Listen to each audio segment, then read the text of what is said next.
ನನಗೆ ಎದೆ ಉಬ್ಬುತ್ತಾ ಇದೆ ನಿನ್ನ ಉತ್ಸಾಹದ ಈ ವಾಣಿಗಳನ್ನು ಕೇಳಿ. ನನ್ನ ವಂಶದ ರಕ್ತವಲ್ಲವೇ ನಿನ್ನಲ್ಲಿ ಹರಿಯುತ್ತಿರುವುದು? ಪಾಂಡುಸುತನಾದ ನಿನಗೆ ಇಂತಹ ಕೆಚ್ಚದೆ ಬಾರದೆ ಇನ್ಯಾರಿಗೆ ಬರಬೇಕು ಮಗನೇ? ಸಂತೋಷವಾಯಿತು. ಎಲ್ಲಿ ಅಳುಕುತ್ತೀಯೋ ಎಂಬ ಭಾವನೆ ಇತ್ತು. ಗಾಂಧೀವವನ್ನು ಎತ್ತಿ ಹಿಡಿದಿದ್ದೀಯ. ಮತ್ತೆ ಈ ಗಾಂಧೀವದಿಂದ ಏನೆಲ್ಲ ಮಾಡಿದವ ಎಂಬುದು ನಮಗೆ ಗೊತ್ತಿಲ್ಲವೇ? ನೀನು ದೇವೇಂದ್ರನಿಗೆ ಬಾಣ ಪ್ರಯೋಗ ಮಾಡಿ ಅಲ್ಲಿಂದ ಸೇತುವೆಯನ್ನು ಮಾಡಿದವ. ಐರಾವತವನ್ನೇ ತರಿಸಿದ್ದೇನೆ. ಹೌದಪ್ಪ, ಯಾರಿಂದ ಸಾಧ್ಯ ಉಂಟು? ನಮ್ಮ ಚಂದ್ರಾಂಶದಲ್ಲಿ ಯಾರಾದರೂ ಆಕಾಶದಿಂದ ಭೂಮಿಗೆ ಏಣಿ ಹಾಕಿದವರಿದ್ದಾರೆ. ಸಜೀವವಾಗಿ ಸುರಲೋಕವನ್ನು ಏರಿದವ ನೀನು. ಸುರಪೀಠದಲ್ಲಿ ಅರ್ಥವನ್ನು ಪಡೆದವ ನೀನು. ಕಿರೀಟಿ ಎಂಬ ಹೆಸರಿಗೆ ಪಾತ್ರನಾದವ ನೀನು. ಮಗನೇ, ಮುಖಂಡನಲ್ಲಿ ಕಾದಾಡಿ ಆಯುಧಗಳೇ ಇಲ್ಲ ಎಂದಾಗ ಕೈಯ ತರಿಸಿದವರ ಹಣೆಗೆ ಅವನನ್ನು ಸರಲ್ಲಿ ರಕ್ತ ಹರಿಸಿದವ ಉಂಟಲ್ಲ ನಿನ್ನಲ್ಲಿ ಗಾಂಧೀವ. ತಳು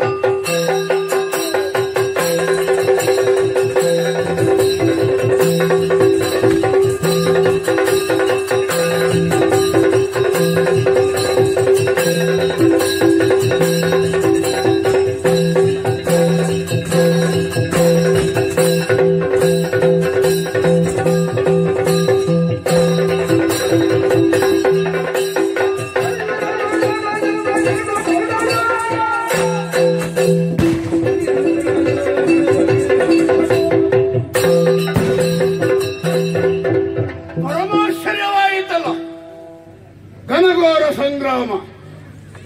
ಪಾರ್ಥನೊಂದಿಗೆ ನಾನು ಬಾಣಗಳ ಸುರಿಮಳೆಯನ್ನೇ ಹರಿಸುತ್ತಿರುವಾಗ ಯುದ್ಧೋನ್ಮಾದದಿಂದ ಕಾದುತ್ತಿದ್ದಂತಹ ಪಾರ್ಥನ ಮುಖ ಕಾಣುವುದಕ್ಕೆ ಅಂದವಾಗಿತ್ತು. ಏನಾಯಿತು ಮಧ್ಯದಲ್ಲಿ? ನಾನು ಬಿಡುವ ಅಸ್ತ್ರಗಳನ್ನು ಖಂಡಿಸುತ್ತಿದ್ದ ಪಾರ್ಥ ಅವನ ಬಾಣಗಳು ನನ್ನಲ್ಲಿ ಬಿಡದೆ ನಾನು ತಡೆಯುತ್ತಿದ್ದೆ. ಈ ಹೊತ್ತಿಗೆ ಅವನ ಚಲನೆ ಏನು ಕಾಣುವುದಿಲ್ಲ. ನಾನು ಹೂಡಿದ ಬಾಣಗಳೆಲ್ಲ ಏನಾದವು? ತಿಮಿರ, ವಾಯು, ಬೆಂಕಿಯ ಬಾಣ. ಇದಾಗುವುದಿಲ್ಲ ಎಂದಾಗ ಬ್ರಹ್ಮಾಸ್ತ್ರ ಎಲ್ಲವೂ ಹೋಯಿತಲ್ಲ. ಎಲ್ಲಿಗೆ ಹೋಯಿತು? ಓಹೋ, ಮಧ್ಯಸ್ಥ ಒಬ್ಬ ಇದ್ದಾನೆ. ಮಧ್ಯಸ್ಥ ಇರುವಾಗ ಅವನ ವ್ಯವಹಾರ ಕಾಣದೇ ಇದ್ರೆ ಹಾಗಾಗಿ ನನ್ನದು ಹೆಸರು ಬರಬೇಕು ಎನ್ನುವ ಕಾರಣಕ್ಕಾಗಿರಬಹುದು. ನಾನು ಪ್ರಯೋಗಿಸಿದ ಬಾಣ ಅರ್ಜುನಿಗೆ ಖಂಡಿಸುವುದಕ್ಕೆ ಆಗದೇ ಇದ್ದಾಗ ತಾನೇ ಸ್ವಾಹ ಮಾಡಿದ. ವಿಶ್ವವನ್ನೇ ತನ್ನ ಉದರದಲ್ಲಿರಿಸಿಕೊಂಡು ವಿರೋಧಕ್ಕಾಗಿ ನನ್ನ ಬಾಯಿಯಲ್ಲೇ ಬ್ರಹ್ಮಾಂಡವನ್ನು ತೋರಿಸಿದ ಮೇಲೆ ತನ್ನ ಬಾಯಿಯಲ್ಲಿ ತಾಯಿಗೆ ಜಗತ್ತನ್ನು ಕಾಣಿಸಿದವ. ಎಳೆಯ ಕಾಲದಲ್ಲಿ ಮಣ್ಣು ತಿಂದಿದ್ದಾರಂತೆ, ಬೆಣ್ಣೆಯನ್ನು ತಿಂದಿರುತ್ತಾನಂತೆ. ಹಾಗಾದ್ರೆ ನನ್ನ ಬಾಣವನ್ನು ಈ ಮುರಾರಿಯೇ ಮುಚ್ಚಿರಬಹುದು. ತಿಂತೀಯ ನೀನು? ತಿಂತೀಯ ನನ್ನ ಬಾಣವನ್ನು? ಇನ್ನು ಈ ಬಾಣವನ್ನು ನಾನು ಪ್ರಯೋಗಿಸುತ್ತೇನೆ, ಸಿಂಜಿನಿಗೆ ಜೋಡಿಸುತ್ತೇನೆ. ಇದು ಪರಶುರಾಮದತ್ತವಾದ ಅಸಿರತ್ತ. ದೇವೇಂದ್ರನ ವಜ್ರವನ್ನು ಸೀಳುವ ಶಕ್ತಿ ಇದಕ್ಕಿದೆ. ಅರ್ಜುನ ಸಾಧ್ಯವಿದ್ರೆ ತಡೆದುಕೋ.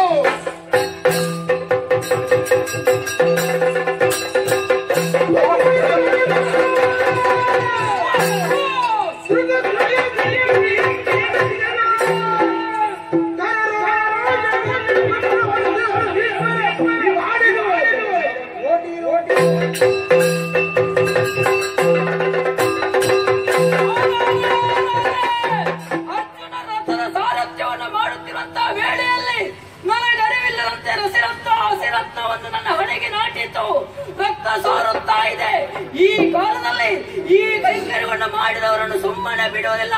ಅದಕ್ಕಾಗಿ ಯಾರು ಮಾಡಿದ್ದು ಭೀಷ್ಮರೇ.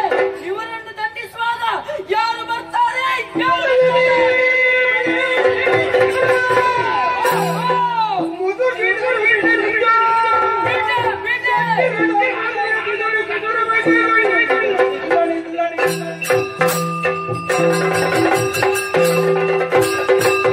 ಈ ಕೆಲಸವನ್ನು ಮಾಡಿದವರು ಭೀಷ್ಮ. ಆದ್ದರಿಂದ ಬಿಡುವುದಿಲ್ಲ. ಹೊರ ಬ್ರಹ್ಮರೇ ಬರಲಿ, ಇಂದ್ರಾದಿ ಸುಮನಸರೇ ಬಂದು ತಡೆಯಲಿ, ನಾನು ಲೆಕ್ಕಿಸಲಾರೆ. ಈ ಕಾಲದಲ್ಲಿ ವಾಜಿಯನ್ನು ಬಿಸುಟಿದ್ದೇನೆ, ಚಕ್ರವನ್ನು ಹಿಡಿದಿದ್ದೇನೆ, ಭೀಷ್ಮನ ತಲೆಯನ್ನು ಕತ್ತರಿಸಿದ್ದೇನೆ.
ಇದು ನಿನ್ನ ಹಸ್ತವಲ್ಲ ಸ್ವಾಮಿ, ವಿಪಾದ ಎಂದು ನಾನು ಭಾವಿಸುತ್ತಾ ಇದ್ದೇನೆ. ನಿನಗೆ ಪ್ರಾಯದಲ್ಲಿ ನಾನು ಹಿರಿಯನಿರಬಹುದು, ಆದರೂ ನೀನು ನನ್ನ ಮಾತೆಗೆ ತಂದೆ ಇದ್ದೀಯ. ಬಿಂದು ಒಂದು ಜಲವನ್ನು ಹರಿಪಾದದಿಂದಿಳಿದು ಬಂದ ಗಂಗಾ ಮಾತೆ ಎಂದು ಪವಿತ್ರವಾಗಿ ಮನೆಯಲ್ಲಿರಿಸಿ ಸದಾ ಪೂಜಿಸುವ ಭಜಕರಷ್ಟು ಮಂದಿ ಇದ್ದಾರೆ. ಅಂತಹ ಪುಣ್ಯವತಿ ಮಹಾ ಗಂಗೆಯ ಮಗ ನಾನು. ನನಗೆ ನೀನು ಸಂಬಂಧದಲ್ಲಿ ಅಜ್ಜನಿದ್ದೀಯ, ಆದರೂ ಆ ಬಂಧುತ್ವದಿಂದ ನಿನ್ನಲ್ಲಿ ನಾನು ಹೇಳುತ್ತಿಲ್ಲ ಸ್ವಾಮಿ. ಅಣುರೇಣು ತೃಣಕಾಶತ್ತಾವರ ಜಂಗಮಾದಿಗಳಲ್ಲಿಯೂ ಸರ್ವವ್ಯಾಪಕ ನೀನು ಅನಂತ. ನಿನ್ನನ್ನು ಹೊರತುಪಡಿಸಿ ಪೃಥ್ವಿಯಲ್ಲಿ ಏನೂ ಇಲ್ಲ. ಬ್ರಹ್ಮಾಂಡದಲ್ಲಿರುವುದು ಎಲ್ಲವೂ ಭಗವಂತ. ಲೋಕದಲ್ಲಿ ಸಂಪತ್ತಿಗೆ ಅಧಿದೇವತೆಯಾದಂತಹ ಶ್ರೀದೇವಿ ನಿನ್ನ ಮನಸ್ಸನ್ನು ಗೆದ್ದವಳು. ಆದುದರಿಂದಲೇ ನೀನು ಶ್ರೀನಾಥ, ಶ್ರೀನಿವಾಸ. ಅವಳಿಗೆ ಹೃದಯ ಭಾಗದಲ್ಲಿಯೇ ಸ್ಥಾನವನ್ನು ಕಲ್ಪಿಸಿಕೊಟ್ಟವ. ನಿನ್ನ ಔದಾರಿ ಏನು ಎಂಬುದು ಇದೊಂದು ನಿದರ್ಶನ ಸಾಕಾಗುವುದಿಲ್ಲವೇ? ಲೋಕ ಹುಟ್ಟುವುದಕ್ಕೆ ಮೊದಲೇ ಕಾಮ ಹುಟ್ಟಿದೆ. ಆ ಕಾಮಕ್ಕೆ ಅಧಿನಾಯಕನಾಗಿರುವವ ನಿನ್ನ ಮಗ ಮನ್ಮಥ. ಆ ಮನ್ಮಥನನ್ನು ಸುಟ್ಟುರುಹಿದವ ತ್ರ್ಯಂಬಕ, ಅವ ನಿನ್ನ ಸಖ. ದೇವಾದಿ ದೇವತೆಗಳೆಲ್ಲ ನಿನ್ನ ಸೇವಕರು, ಭಕ್ತ ಜನರೆಲ್ಲ ನಿನಗೆ ಸಜ್ಜನರು. ಸಾಧುಗಳು ನಿನ್ನ ಮನೆಯವರು, ಸೂರ್ಯಚಂದ್ರರು ನಿನ್ನ ಕಣ್ಣುಗಳು, ವಾಯುವೇ ನಿನಗೆ ನಾಸಿಕ, ಗಾಳಿ, ಮಿಕ್ಕ ಅವಯವಗಳೆಲ್ಲ ನಿನ್ನ, ಲೋಕಗಳೆಲ್ಲ ನಿನ್ನ ಅವಯವಗಳು, ಆಕಾಶವೇ ಉದರ. ಭಗವಂತ, ನೀನು ಸಾಮಾನ್ಯರು. ನೀನು ಈ ಹೊತ್ತು ಸುದರ್ಶನವನ್ನು ಎತ್ತಿ ಹಿಡಿದಿದ್ದೀಯ. ನೀನಲ್ಲದೆ ಇನ್ಯಾರು ಸುದರ್ಶನಧಾರಿಗಳು? ಬೇರೆಯವರಿಂದ ಈ ಕೃತ್ಯವನ್ನು ಎಸಗುವುದಕ್ಕೆ ಸಾಧ್ಯ ಉಂಟ ಸ್ವಾಮಿ? ನಮ್ಮ ಗುರುಪುತ್ರನಾದ ಅಶ್ವತ್ಥಾಮನೇ ನಿನ್ನಲ್ಲಿಗೆ ಬಂದು ಎಲ್ಲ ಅಸ್ತ್ರ ಮಂತ್ರಗಳನ್ನು ನಿನಗೆ ಕೊಡುತ್ತೇನೆ, ಈ ಸುದರ್ಶನವನ್ನು ಕೊಡುದೇವ ಎಂದು ಹೇಳಿದಾಗ ನೀನಂದದ್ದೇನು? ನನಗೆ ಯಾವುದೂ ಬೇಡ ಆಚಾರ್ಯ ಪುತ್ರರೇ, ನಿಮಗೆ ಬೇಕಾದ ಸುದರ್ಶನವನ್ನು ಕೊಂಡು ಹೋಗಿದ್ದ. ಆ ಸುದರ್ಶನವನ್ನು ಒಂದು ಅಣುವಿನಷ್ಟು ಚಲಿಸುವುದಕ್ಕೆ ಮಹಾಬಲನಾದ ಅಶ್ವತ್ಥಾಮನಿಗೆ ಕಷ್ಟವಾಯಿತು. ಅಂತಹ ಸುದರ್ಶನವಿದೆ. ಈ ಸುದರ್ಶನ ನಮಗೆಲ್ಲ ಉತ್ತಮ ದರ್ಶನ. ಶಿಶುಪಾಲ ತಂತ್ರಾಧಿಗಳನ್ನು ಕೊಂದಂತಹ ಭಕ್ತ ಅಂಬರೀಷನನ್ನು ಉತ್ತರಿಸಿದ ಪರಮ ಪಾವನವಾದ ಸುದರ್ಶನ, ನಿಗ್ರಹಾನುಗ್ರಹ ಶಕ್ತಿಯನ್ನು ಹೊಂದಿರುವ ಈ ಸುದರ್ಶನವನ್ನು ಪ್ರಯೋಗಿಸುತ್ತಾ ಇದೆಯಾ ದೇವ್ರೇ? ಈ ಮುದುಕನ ಕಂಠವನ್ನು ಇರಿಯುವುದಕ್ಕೆ ಈ ರೀತಿಯ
ಚಿಂತಿಸಿ